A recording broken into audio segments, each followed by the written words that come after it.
Right now, as you sit in this room, it's very easy for you to focus on my voice and understand every word that I'm saying. For you, it's the only noise in the room. This is not how children with autism hear. They hear everything. Sounds that you may not even notice they hear. And they hear them all at the same time. So as you listen to and are able to focus on my voice, they hear the fan blowing. They hear doors closing. They hear the wait staff clearing tables. They hear the woman 10 feet away rummaging through her purse. They hear a fire truck outside. They hear people walking to their seats. They hear someone pouring a glass of water. They hear the wind. They hear a car alarm going off. They hear someone coughing. They hear a cell phone ringing. They hear a baby crying. If this is what your world sounded like every minute of every day, what would you do to cope? Would you run? Would you scream? Would you rock back and forth? Would you fight to get away? Would you jump up and down and flap your hands? Would you bite your cheek until it bled? Would you hit yourself in the head? What would you do to make it stop? What would you do to make it stop? Our kids are always doing the best that they can. Always. To cope with a world that they simply don't hear the same way that we do.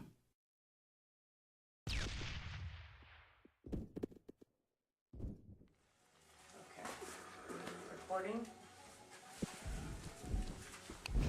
Okay, it is 5:23 on Sunday morning. What's the date today? February 1st, 2009. We have awoken at 4:54 a.m. to Jamie savagely punching himself in the head. He had a back-to-back bruise. 10 milligrams of diazepam. Diazepam stopped the seizures, but did not stop this.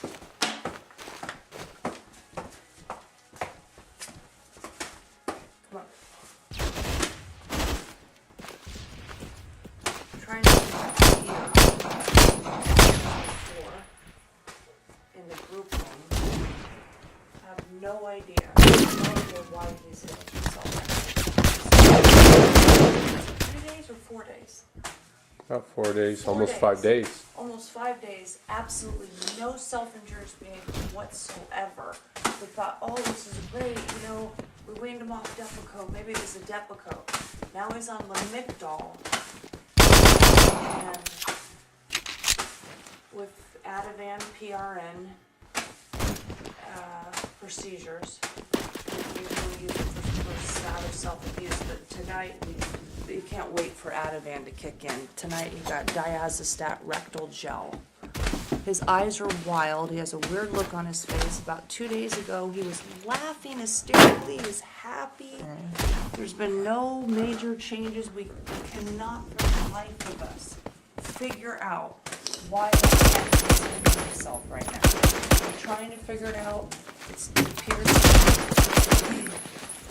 that he's still losing weight. He's still emaciated. He's lost 25 pounds over the past 4 months with no explanation.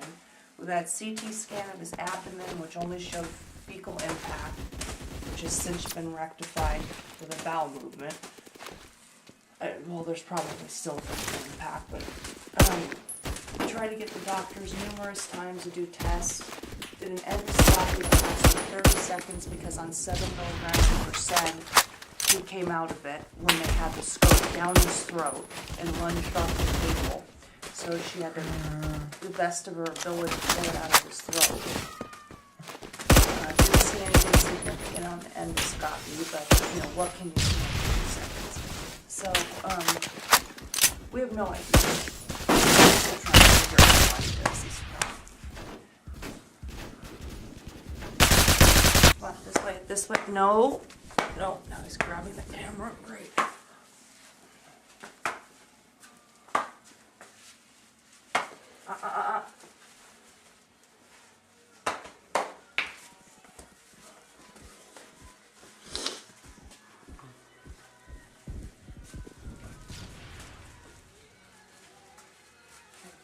Down.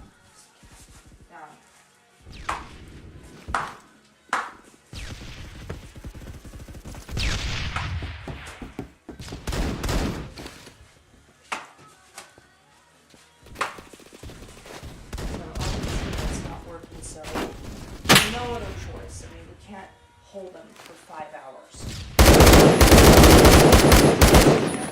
So, like, I don't even know what else to do at this point. You can't give them any more diazepines. I guess you could, but is that the answer? No. The answer is find out why the self-abuse was just triggered. Why is he doing this? What is going on inside of him?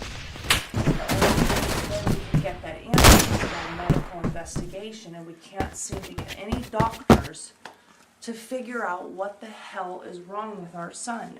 We have been going to doctors for 17 years trying to figure out, and every time we go, all they do, here's another psychotropic drug for your child. Well, he's on Risperdal right now. He's still hitting himself.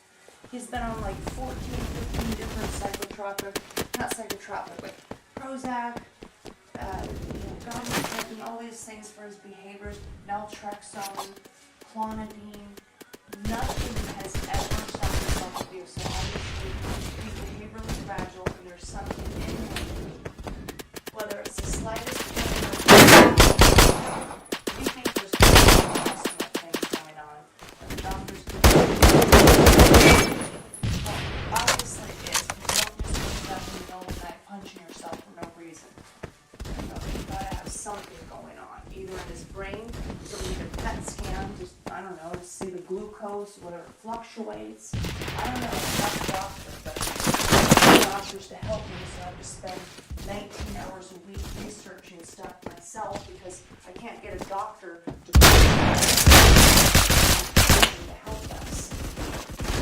And they split, they try, but they spend 30 seconds for the drive-by analysis, and then they split, they go back to their next patient and leave us alone to just deal with it over and over and over again.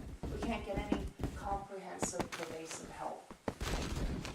So we just have to endure and keep going through it.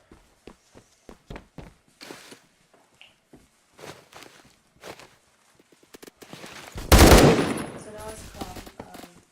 So the restraints on him, but with the restraints, he starts to pull. And then you gotta keep checking his hands, and then you gotta at some point release the restraints. And then when you release them, you gotta check yourself again, and you gotta put them back on. So that's not really practical. We have to find out why right now is he hitting himself. The continence As you know, I have Asperger's. I'm 22 years old, and I was diagnosed when I was in 10th grade, or about 15 or 16 years old. This video is going to be the full version of me talking about meltdowns, because someone requested that I make a video to include more. So I'm going to go ahead and cover the same things that I did in my last video, only include extra things as well. So first of all, meltdowns. A meltdown by me can be caused by any one or more of the following: miscommunication, frustration, anxiety, stress, and overstimulation. Now, the best way to help me when I'm having a meltdown is to give me space and quiet and time. Trying to talk to me about my behavior will not help me at that time. Especially, and actually it will most likely make the situation worse. So, when I'm about to, go into that mode, it's not good to try and talk to me about my behavior.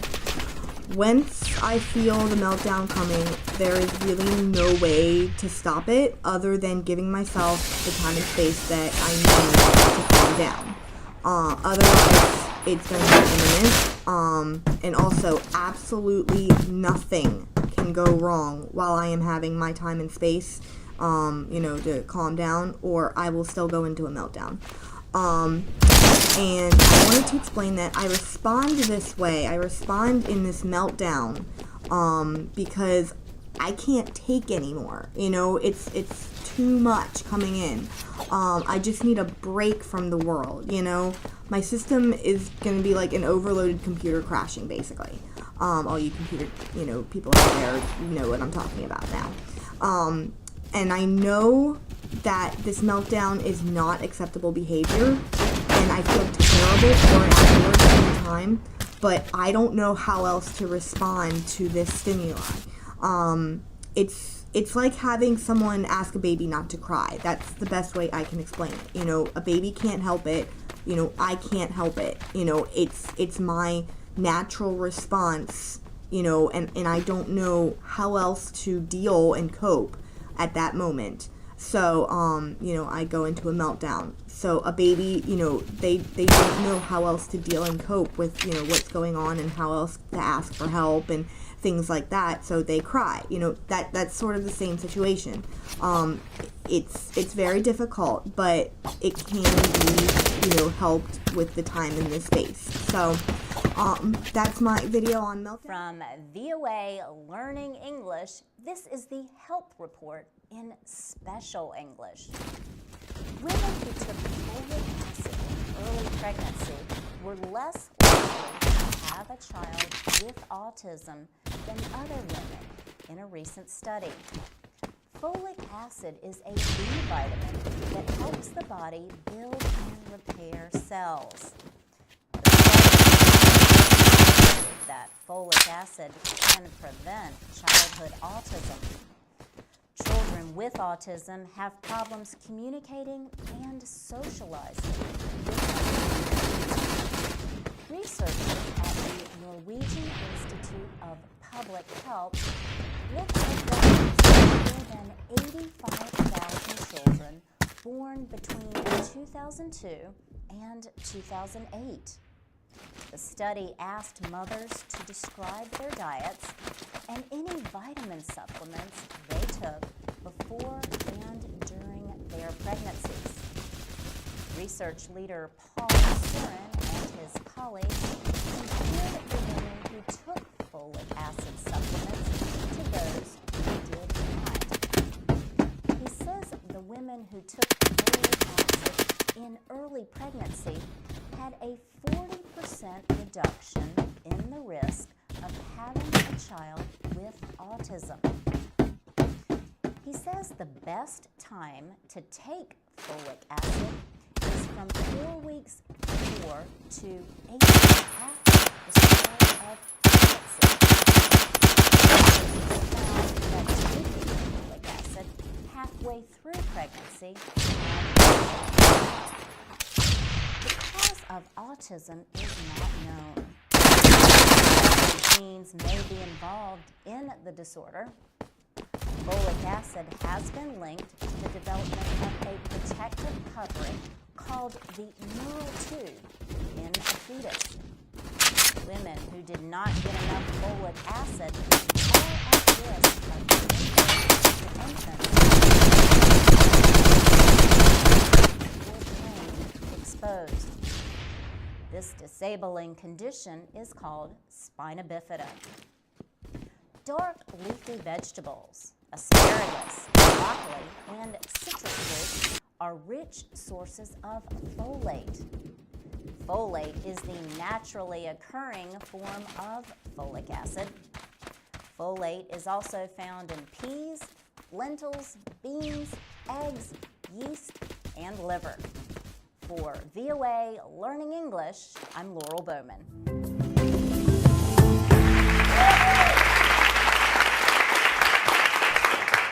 With numbers now being reported that 1 within 88 children having a diagnosis, it's pretty clear that autism is a major health crisis. Yet still, in many ways, it is a medical mystery. It's no wonder it's an important topic, because it should be. Children with autism become adults with autism. These are lifetime challenges for the child, the family, and our community at large. Parents of children with autism are constantly seeking alternative ways to to support their child. And billions of research dollars are spent in order to find the best method, the best approach, and the best way to help people with autism survive their full potential. Dance movement therapy is one approach that is gaining attention for its unique capacity to work directly with the core deficits of autism. As a form of creative arts therapy, dance movement therapy is utilized within a therapeutic relationship with a credentialed therapist and uses the expressive elements of dance and movement as a method of assessment and intervention. The goal of dance movement therapy is not like that of a dance class, where perhaps our focus might be on teaching stylized steps or routines. Nor is it that of an exercise class, where maybe the focus is on physical release or the development of motor skill. Most certainly, these goals can happen, but so much more occurs. Instead, dance movement therapy is a carefully attuned therapeutic process that can look differently depending upon its participants. A therapist can work with an individual, working with individual needs, or within a small group where the focus is on social engagement or sharing activities. Therapists can also work alongside parents and families in order to help them to build the quality of the parent-child relationship. Dance movement therapy can support people with autism in many ways. This approach is not only unique, but unlike other treatment approaches in autism, our goal is to channel communication into dances of relationship. Let me first describe some important elements of autism. There's a wide spectrum of abilities in those with autism. That's why it's called a spectrum disorder. There's a cognitive spectrum that spans from those that might be more intellectually disabled to those that may be characterized as talking too much. There's a movement spectrum that spans from those that may have more awkward sensory integrative challenges to those that are more sedentary, extremely limited body awareness, and have low muscle tone. And there's a social and a communication spectrum that spans from those that might respond inappropriately in conversations, have difficulty developing friendships and reading nonverbal cues, to those that are severely shut down from social interaction and are isolated with the world around them. Therefore, because there's such a wide spectrum of abilities in those with autism, there really isn't one way that works for all as the point of entry. Instead, the point of entry into building a relationship with those with autism has to start from where the person is. We need to learn what their way of processing is. We need to ask ourselves, how can I speak their language first in order to establish a place of mutuality?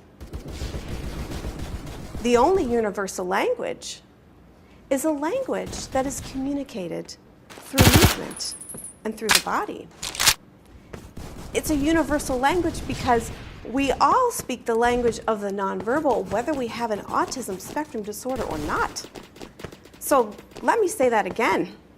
The only universal language is a language that is communicated through our bodies and through movement. So that has to be the place where we begin. As a dance movement therapist, I help make sense out of the meaning that occurs within these kinds of nonverbal exchanges. So let me give you an example of how I've used dance movement therapy to connect and build meaning out of this connection. I worked with a girl for several years on the autism spectrum. who dealt with many of the challenges typical to this disorder. She had very limited verbal communication. She was more interested in objects and things rather than socially with people. And her sensory system was often overstimulated, and this overwhelmed her, and she became agitated and anxious and even aggressive. So I vividly remember a day when we were moving together in a dance movement therapy group, and we were twisting from side to side in a rhythm together. And just this experience of moving in rhythm together from side to side meant that we were connected and we were joined. And this in itself was joyful and enlivening. At one point, we actually started to twist towards each other and then away. Spontaneously toward each other and then away. And I saw this as a metaphor for our relationship, the movement towards and the movement away, the movement towards and the movement away. I am often reminded that when these children move away from me, even their action of choosing to reject my social invitations is still a form of relating. Rejection is still in itself a form of social communication. So when our twisting dance happened that day, the movement towards and the movement away, I invited it and used the dance process to turn it into a dance of relationship. I reached my hands out and nonverbally offered to connect my hands with her hands. She took me up on this offer and joined her hands with mine. What happened was our movement towards and a movement away became less about the movement away and more about the movement towards. So spontaneously, this bleeding that happened initially through the body then grew into a high five and then grew into a wave. Spontaneously, out of her own expressive self, she said verbally, "Hi." Yeah, that was a moment for us. I felt it and so did she. In that moment, we were connected. All of this began initially out of my reading her cues, speaking her language first, and using that process to enhance and build a dance of communication. Over the course of our time working together, we had more and more of these moments, these powerful moments of connection. All of it grew out of the spirit of play and movement expression that enlivened the social interaction and relationship formation. It is important to note that my intention is to first understand the person with autism, and then to join with them, and then to help them modify their communication patterns so that repetitive restrictive behaviors can become channeled, the nervous system can settle, and then social engagement can begin. This is dance movement therapy's starting point. These powerful moments, they don't happen all the time. The process is important.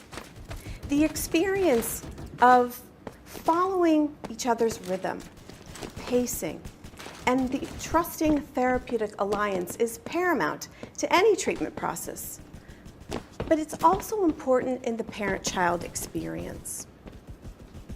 There is a true reality here.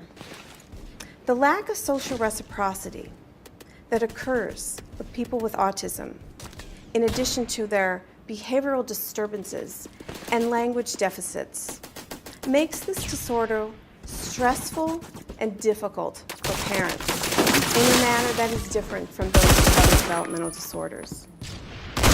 Parents rely just as much on their child's communication signals as the child relies on the parent's signals. So the loss of the intentional, interactive exchange can feel devastating for a parent. Unfortunately, there is no treatment right now that addresses the biology of autism, but dance movement therapy can certainly address this deep human effect of autism.